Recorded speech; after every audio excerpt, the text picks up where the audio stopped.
আসসালামু আলাইকুম রহমতুল্লাহি ওবারাকাতুহু। প্রিয় শিক্ষার্থীবৃন্দ, আজকে তোমাদের সাথে এমন একটি লেমন বা লেবুর কথা পরিচয় করে দেবো, যে লেমন বা লেবুটা তোমাকে রাইট ফর্ম বাড়বে, তোমার প্রশ্নের আনসার করতে অনেকটাই সহজ করে দেবে।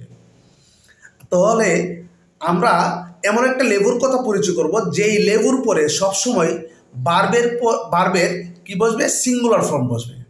তাহলে চলো দেরি না করে শুরু করা যাক আজকের এই ক্লাসটি। প্রিয় শিক্ষার্থীবৃন্দ, আজকে আমাদের এই ক্লাসের আলোচ্য বিষয় হচ্ছে রাইট ফর্ম অফ ভার্বের লেমন থিওরি। লেমন শব্দের অর্থ লেবু, তোমরা সবাই জানো, এটা খুব মনে রাখবা যে জুনায়েদ স্যার একটা কথা বলছিল যে লেমনের পরে সবসময় ভার্বের সিঙ্গুলার ফর্ম বসে। এখন এই লেমনের ভিতরে আমরা মূলত লেমন দ্বারা কি বুঝিয়েছি সেই বিষয়টা একটু বিশ্লেষণ করে আসি। দেখো, লেমনের প্রথম অঙ্ক হচ্ছে এল দ্বারা আমরা মূলত লেন্থ বুঝিয়েছি। লেন্থ মানে হচ্ছে দৈর্ঘ্য। তারপর হচ্ছে লেমনের দ্বিতীয় অক্ষর হচ্ছে ই দ্বারা মূলত আমরা each of the, every, either, everybody, everyone, everything বুঝিয়েছি। আর লেমনের এম হচ্ছে তৃতীয় অক্ষর, আর এম বার মূলত অ্যামাউন্ট অফ মানি বা টাকার পরিমাণকে আমরা বুঝিয়েছি। আর এর পরবর্তী চতুর্থ যে অক্ষরটা আছে সেটা হচ্ছে ও দ্বারা মূলত ওয়ান অফ দ্য বুঝিয়েছি। আর এন দ্বারা মূলত আমরা চারটা ওয়ার্ড বুঝিয়েছি। কি? None of the, no one, neither এবং নোবডি। তাহলে আমরা কি বলতে পারি যে এই শব্দগুলোর পরে বা এই বিষয়গুলোর পরে সবসময় ভার্বের কি বসবে? সিঙ্গুলার ফর্ম বসবে। এখন তোমাদের প্রশ্ন হইতে পারে, স্যার ভার্বের সিঙ্গুলার ফর্ম মূলত কি বোঝায়? ভার্বের সিঙ্গুলার ফর্ম বলতে আমি বুঝিয়েছি ভার্বের সাথে এস বাই এস হবে, অথবা ইজ হবে, আর না হলে কি হবে? ওয়াজ হবে। তাহলে সিঙ্গুলার ভার্ব বলতে কি বোঝায়? যে ভার্বের সাথে এস বাই এস, অথবা ইজ, অথবা কি ওয়াজ। এখন তোমাদেরকে আবার স্মরণ করে দিচ্ছি যে লেমনের পরে কি বসে? সবসময় ভার্বের সিঙ্গুলার ফর্ম বসে।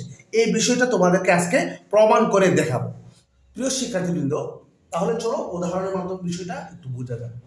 দেখো, $20 ইজ অথবা আর দ্য হাই প্রাইস।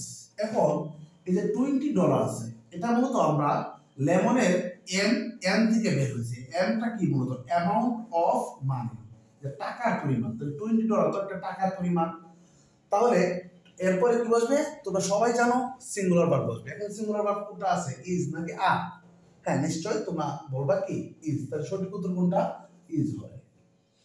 তারপরে দেখো, নেইদার ওয়াজ অথবা were present in the meeting. এই বাক্যের মধ্যে মূলত লেমনের শেষের অক্ষরটাকে আমরা থিওরিটিক কাজে লিখেছি। কিভাবে? দেখো, এনে আমরা মূলত কি লিখছি? None of the, no one, neither. এই যে এখানে নেইদার শব্দটা আছে, তো নেইদারের পরে সবসময় ভার্বে কি বলবে? সিঙ্গুলার ভার্ব বলবে। এখানে সিঙ্গুলার ভার্ব কোনটা? মূলত তোমরা সবাই বলবা সেটা হচ্ছে কি? ওয়াজ। আশা করি তোমরা বিষয়টা বুঝতে পারছো। তারপরে দেখো, 60 মাইলস ইজ আর এ লং ডিস্টেন্স। দেখো, এখন তোমাকে কি বলতে হবে? ইজ হবে নাকি আর হবে? তোমরা সবাই জানো 60 মাইল হচ্ছে একটা লেন্থ বা দৈর্ঘ্য। এই ক্ষেত্রে আমরা মূলত কি বসাবো? ইজ বসাবো। যারা এই লেমন থিওরি মূলত জানে না তারা কি বসাবে? দেখো, তারা কি বসাবে? এই যে মাইল শব্দটা হচ্ছে প্লুরাল নাম্বার, সবাই কি বসাবে? বা প্লুরাল বসাবে। এই যে ডলার শব্দটা এক ডলার না, বরং প্লুরাল, এই ক্ষেত্রে সবাই আর বসাবে। কিন্তু একমাত্র তুমি যারা বা তোমরা যারা ভিডিওটা দেখতেছো তোমরা কি বসাবা? সিঙ্গুলার বা বসাবা। তো এরকম মজার ক্লাস যদি তুমি পেতে চাও তাহলে অবশ্যই তোমাদেরকে কি করতে হবে?